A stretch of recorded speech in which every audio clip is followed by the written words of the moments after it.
Sous la tente, les prix s'envolent. Les acheteurs étrangers se disputent âprement les bêtes typées viande. 21 000 euros pour un mâle de 14 mois hier. Record des enchères.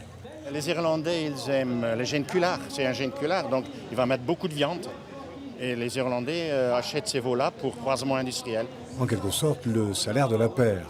Courageuse, elle, ne manque pas de repères. Elle est une des 4 génisses seulement qui ira sur le ring. Du stress pour la vente à venir. Oui. Vous en voulez combien? Je sais pas, c'est des enchères. C'est des enchères, on peut jamais savoir à l'avance. Il y a un prix de réserve? Non, faut jouer le jeu.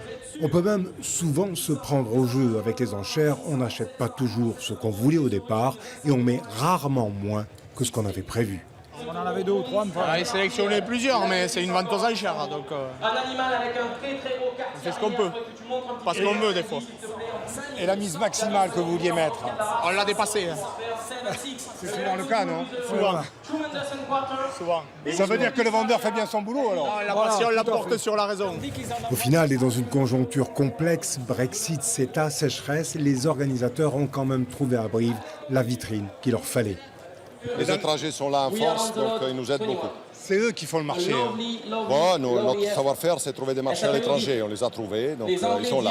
Parce que la conjoncture n'est pas très très bonne. Mais la vente se passe très bien. Choisir un reproducteur, c'est toujours faire un pari sur l'avenir. Et hier, à Brive, la limousine a montré qu'elle y croyait.